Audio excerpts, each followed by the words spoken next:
Hello दोस्तों, दीपक take YouTube channel में आपका स्वागत है। ये इटालिया का इंडक्शन है। इसका मॉडल नंबर आप देख सकते हो IH3414 CRM इंडक्शन कुकर है। ये इसके फंक्शंस बटन है।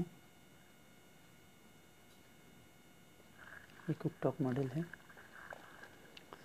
ये इसका ट्विन पीसीबी है, डबल एलईडी पीसीबी है, सॉरी डबल आईसी पीसीबी है।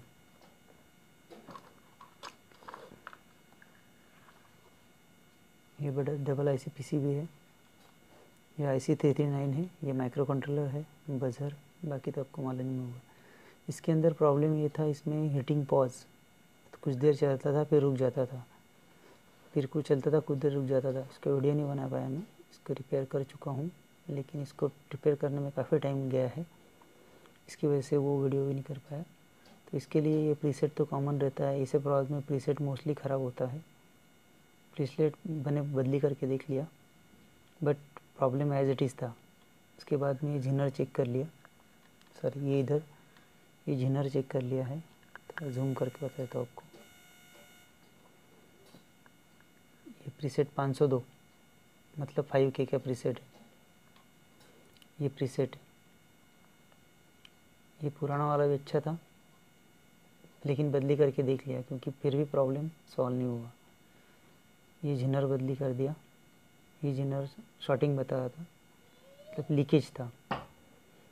उसके बाद में ये रेजिस्टेंस था यहाँ का, बाकी जिनर वगैरह चेक कर, जिनर ठीक था। ये रेजिस्टेंस 27K है, 30K बता रहा था, कोई इशू नहीं, चलेगा।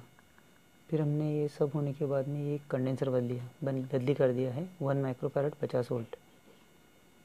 दिक्कत ये आ रहा था कि आईसी है, ये आईसी के ऊपर यहाँ से जो वोल्टेज आ रहे थे, ये वोल्टेज 0.2 0.3 जो कि 1.8 के आसपास आना चाहिए। 1.2 1.8 मतलब 1 के ऊपर आना चाहिए, 1.5 से ऊपर या 2 वोल्ट तक आना चाहिए। ये नहीं मिल रहे थे। तो ये कहाँ से नहीं मिल रहे थे मैं आपको नीचे से भी बताऊँगा। तो ये देखिए यहाँ पे, ये इसके अंदर जो पीछे से भी बताऊँगा मैं आपको। तो ये जो ऊपर से देख लीजिए पहले, तो यहाँ पे इसके अंदर जो लगा हुआ है रेक्टिफायर, ये रेक्टिफायर लगा है। तो यहाँ पे देख लीजिए, ये रेक्टिफायर है। स्विचिंग के जो रेक्टिफायर है, हाँ, तो देखिए ये लाइन आया, ये आपका लाइन आया यहाँ पे, ठीक है। ये दूसरा लाइन आया, ये जंपर लगा के ये लाइन गया हुआ है। तो यहाँ पे एक ट्रांसफार्मर लगा है, या फिर ड्राइवर बोल सकते हैं आप। ट्रांसफार्मर यहाँ से वोल्टेज निकालता है, यहाँ से होके ये जाएगा। यहाँ पे 2 जिनर लगा है, यहाँ पे, यहाँ से यहाँ तक और यहाँ से यहाँ तक। देखिए ये लाइन से एक जिनर लगा है यहाँ पे, और यहाँ से एक जिनर लगा है यहाँ पे। यहाँ से वोल्टेज बन के जाता था, तो आप यहाँ से सेट करोगे वैसे फीडबैक के तौर पे यहाँ पे आएगा, और यहाँ से 1.8 यहाँ से थोड़ा कम होके यहाँ से इधर जाएगा। सर ये यहाँ से गया, ये प्रीसेट के ऊपर गया। प्रीसेट ये नेगेटिव लाइन है, यहाँ से एक लेके ग्राउंड कर दिया है, ये ग्राउंड कर दिया यहाँ से, ठीक है। ये ग्राउंड लाइन है, ये ग्राउंड लाइन है, ठीक है जी। उसके बाद ये हो गया, ये आपका लाइन है। यहाँ से एक जिनर और रेजिस्टेंस दिया हुआ है। यहाँ पे एक कंडेंसर है, ये कंडेंसर बदली कर दिया हमने 1 माइक्रोफैरड 50 वोल्ट का। और इसको सेट करने के बाद में यहाँ पे 1.8 आना चाहिए। तो अभी मिल रहा है, मैं आपको चेक करके बताता हूँ। पर होता क्या था, ये जो पॉइंट्स थे, ये कंडेंसर वीक हो गया था। दूसरा इशू था यहाँ पे, ये देखिए कुछ नेगेटिव लाइन्स है यहाँ पे, कुछ ड्राई होल्डर होने की वजह से वोल्टेज नहीं बन पा रहा था। ये दोनों पॉइंट में से वोल्टेज नहीं बन पा रहा था, यहाँ से यहाँ तक नहीं आ रहा है। क्यों नहीं आ रहा है, तो यहाँ से नहीं आ रहा था। उसके बाद में हमने यहाँ पे देख सकते हैं आप, कुछ लाइन्स है, तो ये दोनों यहाँ पे तो वोल्टेज बराबर आ रहा था। चेक करके बताता हूँ। तो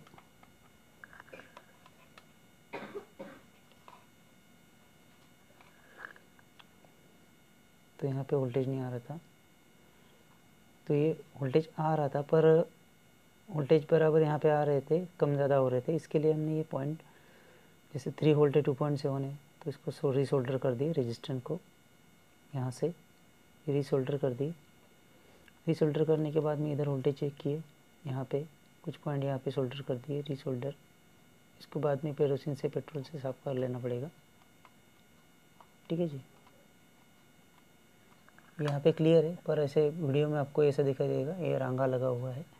अब इसको साफ़ नहीं किया हुआ है, ये यहाँ से साफ़ है पर ये रांगा लगा हुआ है यहाँ पे, इसकी वजह से ऐसा दिख रहा है, कोई शॉर्टिंग नहीं है। तो आपको मैं वोल्टेज इसको पावर देता हूँ, मैं ये मीटर है तो आपको बताने के लिए मीटर में इधर रख लेता हूँ, तो आप मीटर पे भी ध्यान दीजिए।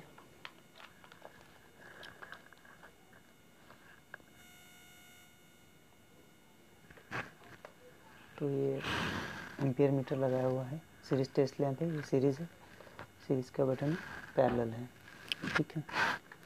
अब मैं इसको सप्लाई देता हूँ सीरीज़ में,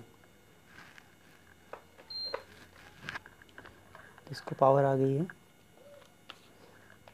मीटर नेगेटिव वोल्टेज अभी ये लगाया नहीं मैंने, तो आप यहाँ पे देख सकते हैं ये दोनों फीडबैक यहाँ से कॉइल के यहाँ से रजिस्टर होते हुए एक फीडबैक यहाँ से आता है, कॉइल का फीडबैक है ये रजिस्टर, यहाँ से एक रजिस्टर लगा हुआ है, यहाँ से जाने के बाद में ये है, यहाँ से एक रजिस्टर ये लगा हुआ है, यहाँ से ये है, यहाँ पे जंपर है और यहाँ से एक ग्राउंड किया हुआ है, यहाँ से भी एक रजिस्टर ग्राउंड है, पीएफ ग्राउंड है, और यहाँ से यहाँ पे मिल रहा है आपको 3 वोल्ट, ठीक है जी। ये दूसरा है, यहाँ से कॉइल है, कॉइल के फर्स्ट पॉइंट से, तो यहाँ पे इधर है, यहाँ से एक रजिस्टर है, यहाँ से ये एक रजिस्टर यहाँ पे है,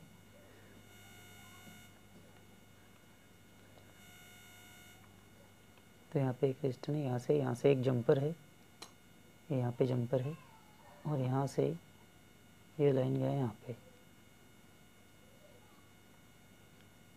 तो यहाँ पर आपको मिल रहा है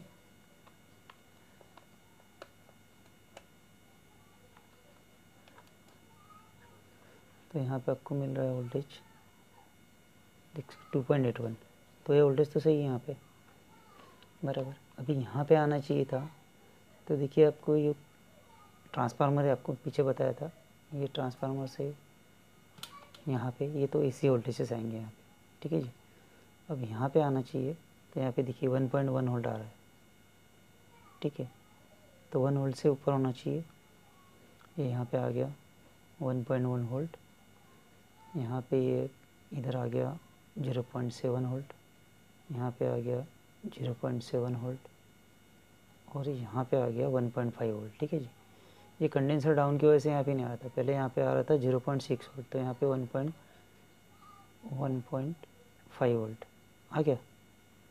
तो अभी इंडक्शन अभी ये सही चलने लगा, कि यहाँ पे 1.6 1.8 तक चला जाता है, तो अभी ये सही चल रहा है। तो ये दिक्कत यहाँ से थी, प्रॉब्लम ये था कि यहाँ पे ये ड्राई सोल्डर हो गया होगा, तो ड्राई सोल्डर की वजह से और कुछ ड्राई सोल्डर होने की वजह से ये प्रॉब्लम क्रिएट हुआ था।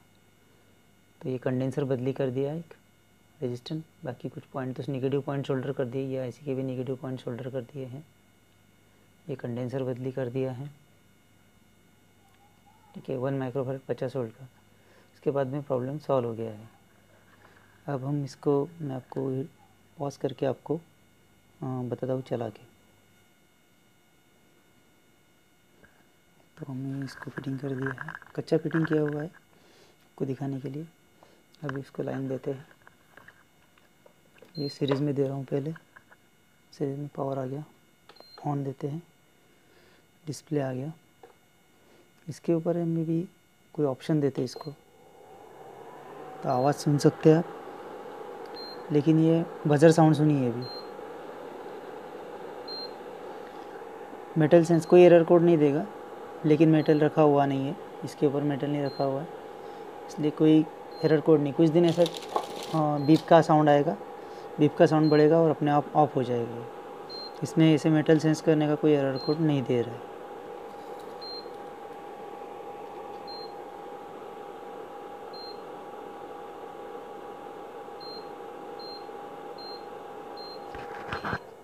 देखिए मैनुअल सेंस नहीं किया, बीप साउंड किया और ऑफ हो गया।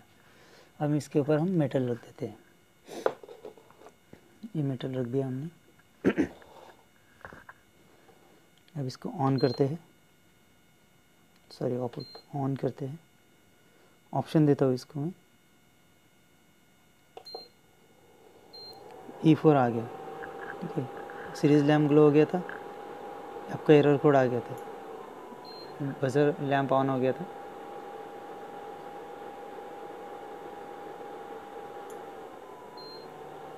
ठीक है जी, अब इसको हम पैरेलल कर देते हैं। अब ये करंट सेंस करना चालू करेगा।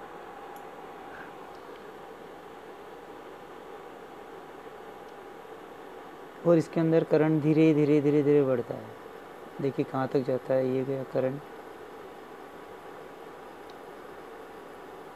0.7 एम्पियर तक है, 7-8 एम्पियर तक। और यहाँ पे अभी कंटिन्यू हीटिंग चालू होना चालू है।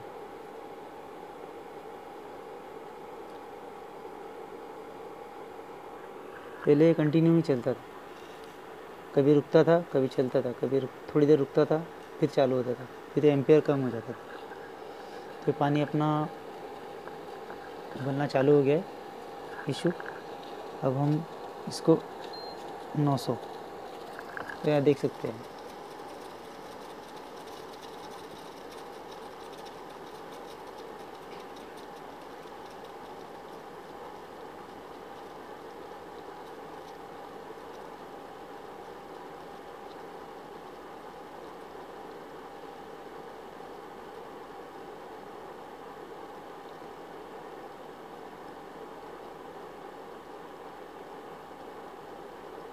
देखिए का एम्पियर बराबर है, मतलब स्लो मोड पे है तो बराबर। ये देखिए इस मोड में वो उबल रहा है।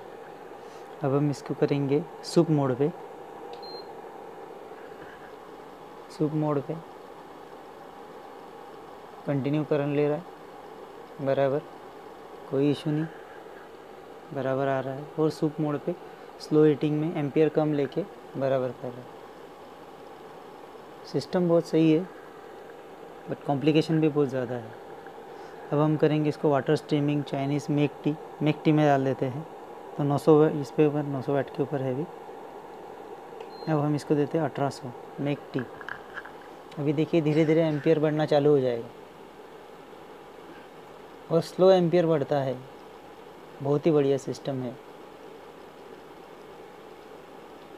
इसके लिए इंडक्शन के लिए आपके पास में एम्पियर के ऊपर ही सेट हो जाता है। एम्पियर मीटर लगाने के बाद में कितना एम्पियर ले रहा है, कब पॉज हो रहा है, समझ में आ जाता है। तो यहाँ पे देखिए धीरे धीरे एम्पियर बढ़ना चालू हुआ इसका, और हिट होने के बाद में इसके एम्पियर भी बराबर घट जाता है। 5.3, 5.6, ये देखिए 5.7 तक चला जाता है। धीरे धीरे जैसे हॉट हो जाता है तो ये 5.5 से थोड़ा बहुत 6-7 के आसपास आ जाता है। और यहाँ पे पानी बहुत अच्छे से उबल रहा है। हीटिंग पोजीशन सॉल्व हो गया है चाइनीज़ डिश में। यहाँ पे भी ठीक है, वही सेम सिस्टम है। 5.56 एम्पियर दे रहा है। अब हम इसको सूप मोड पे डाल दें। अब सूप मोड पे डाल दिया, एम्पियर उतरना चालू हो गया आपका। और देखिए ये कट हो गया, क्योंकि इसका टेम्परेचर अभी काफ़ी बढ़ चुका था। सूप मोड वाटर टेम्परेचर बहुत ज़्यादा था। अब इसको हम वापस ऑफ़ करेंगे और सूप पे ऑन कर देते हैं। तो देखिए 1.9 एम्पियर, 251 वोल्ट है और 1.9 एम्पियर पे कंटिन्यू बराबर चल रहा है। अभी हीटिंग पॉज नहीं हो रहा है। पॉज मतलब रुकना, 0.00 ऐसा होके वापस नहीं चलना, और ये कंटिन्यू बढ़ रहा है। ठीक है दोस्तों, यदि आपको वीडियो अच्छा लगे तो लाइक कीजिए, शेयर कीजिए, दोस्तों के साथ शेयर कीजिए और सब्सक्राइब ज़रूर कीजिए। वीडियो देखने के लिए बहुत बहुत शुक्रिया। आपका दोस्त दीपक टेक यूट्यूब चैनल पर। Thank you.